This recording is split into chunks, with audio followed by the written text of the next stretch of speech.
Hi, Facebook friends. It is Melody. I'm here. My eyes are like very sensitive to the sun, so I've got these on. I want to talk to you today. I'm in my backyard swinging. Perfect day here in Kentucky. Sunshine, beautiful, and that always gets me inspired. So let's have a chit chat. I'm laying down on the swing, so that's why I'm at this angle. But let's talk about, are you a hoarder? And I don't mean stuff. I don't mean like the hoarders that you see on TV that have, like 97,000 bottles of water on their floor. Not that kind of hoarder. I'm talking about hoarding something that's so precious that you may not even realize that you're doing it. You may not even realize that you are a spiritual hoarder.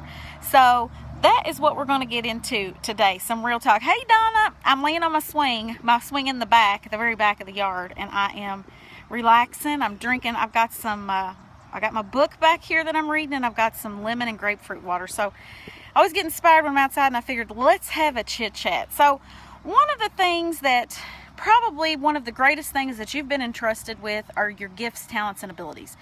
Each and every one of us have all been given different and specific and unique gifts, talents, and abilities. The Lord gives us all different things that we're good at, all different passions that He puts down on the inside of us. And, if you like something, it's not by accident. You don't just accidentally like things that you like. You don't just accidentally, get kind of obsessive over these things you're passionate about without a purpose. God puts things on the inside of us, and they call to us.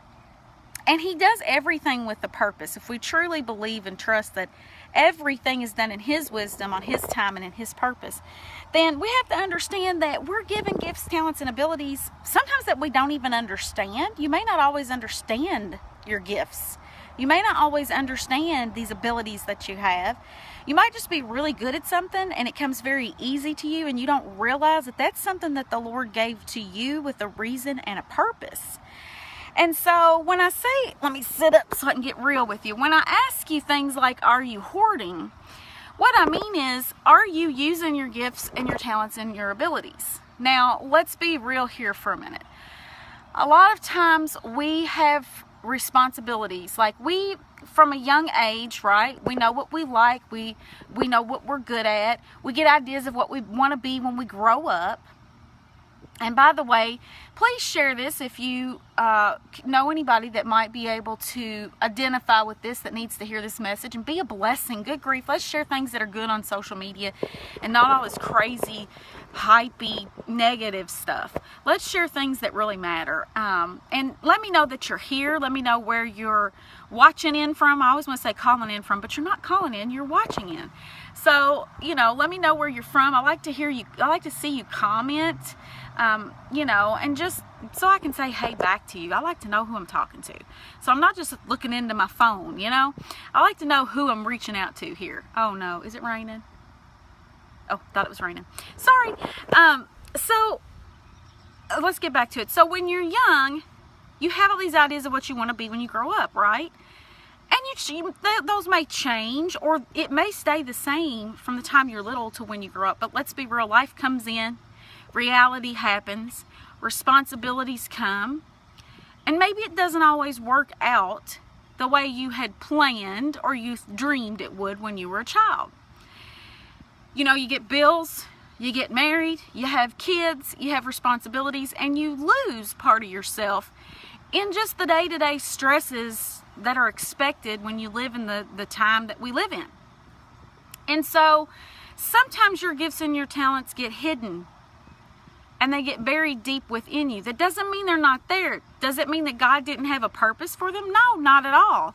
He put them there on purpose. But a lot of times it's not just the enemy. I mean, we can blame a lot of stuff on the enemy. Yeah, the enemy comes and he steals your innocence sometimes, and he steals your dreams away sometimes. But also, it's just life. It's just responsibility and growing up. And you have the world coming at you telling you, well, you can't do that. One of the things that was always told to me, I live in a very small town, and I was the second person in my family to have a college degree.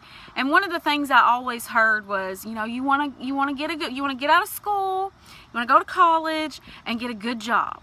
a good safe plan, right? You want to do everything safe. You want to follow this ABC recipe and you'll be happy. So I did that. I went to college, loved it, got a degree in teaching, loved it in the beginning, but I won't say that near the end, I didn't love it so much anymore. It changed for me. And I really believe that God had a purpose in changing my happiness with it, because I just wasn't happy doing that job anymore. And I became actually to the point where I couldn't physically do it. I had anxiety and panic attacks and depression and all these things happen in my life that was no longer the part of the plan for me. I'm going to have to move because my neighbor's chihuahuas are out here. Sorry, this is real life. I'm in the backyard. So I think God, changed that in me to where I do still have the gift and the talent of teaching. That's something that I was teaching kids when I was little bitty. I would teach other kids how to do the lessons at school they didn't understand, or even when we were playing, I'd pretend to be a teacher and I would teach them something. I'm still doing that now, but I'm doing it in a very different way than was my original plan. I didn't do the ABC plan. I didn't continue it. I did it in the beginning. I did step 1, 2, 3. I went to college. I got the job. I married, the high school sweetheart who had a job, who was a safe choice, and I went to work. And I was supposed to be happy. And for a little while I was. And then the marriage fell apart to the high school sweetheart. That didn't work out for many, many reasons. And then the job became a burden. It became a source of anxiety for me. So the ABC didn't work out. But when I let go of how everything was supposed to look and what I was supposed to do and how I was supposed to act and supposed to stay safe, this is where I have found true happiness, because I went on to marry someone who had loved me for a really long time and who supports me in every single way. And it's a totally different type of relationship. It's a healthy one where I feel completely supported and loved. Blessings in disguise, that's right. I let go of my job to come home and homeschool my daughter, and then I started a business, a home business, with a product that falls right in line with what I believe that God expects us to do for our bodies, to keep ourselves healthy by using what He's provided on the earth. And here I am. Is my life the way I expected it to be? Not at all. None of what my life looks like now was planned. And I'm better because of it. It's a better life. And so I think it's important that you don't hoard your gifts, talents, and abilities. You have to be willing to take a step out of the boat and go, this may not be the safe way of doing things, but maybe this is what's going to lead to my happiness, because I'm sharing what the Lord put in me with the world.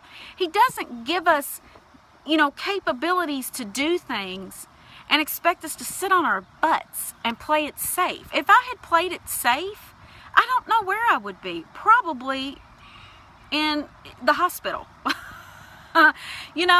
Probably in a padded cell somewhere. It didn't work for me. I wasn't happy. I didn't want to be in a building from 9 to 5 every day, because, when you're a teacher, it's really more like 7:30 a.m. to 5:30 p.m. Yeah, you get summers off. You spend all summer working in your classroom and getting ready for the next year. You do. I didn't want that. I wanted the freedom. I wanted to be home, first of all. I wanted to be home with my child. And I didn't want to do what was expected of me. But I knew I had an ability to teach. And I'm still teaching. I teach people how to get healthy every day. I teach my team how to do business.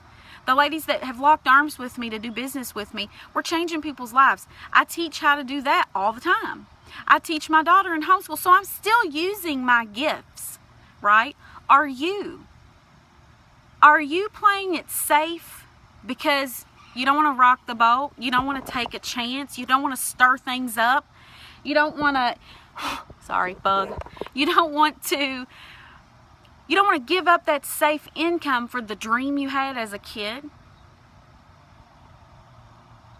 You don't want to give up that safe relationship Are you complacent? Are you sitting on your biggest assets because you're afraid? This is a question that I really want you to ask yourself today, because so many of us, I'll turn this way, better lighting, so many of us do that, don't we? And let me tell you what happens when you play it safe. You end your life with regrets. That's what happens. You end your life, you come to the end, because I've seen it happen, and you go, I should have. I wish I would have. And I don't want to come to the end of my life and ever be able to say that. I want to say, I made mistakes. Yeah, I sure did. I really screwed up. But you know what? I learned from it. No, my life isn't how it was planned out to be, but I learned from it. I want to use up every last piece of what God put in me.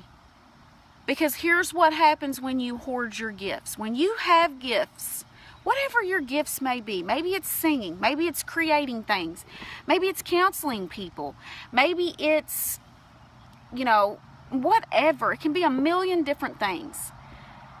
Other people then miss out on it. A gift isn't a gift until you give it away. So if you're not using your gifts in your life because you want to be safe, you're staying in that job because it's safe, are you blessing people the way that you could and should be? Because a lot of times when we're not happy where we are, it's because we're not using the gifts the way the Lord intended us to use them.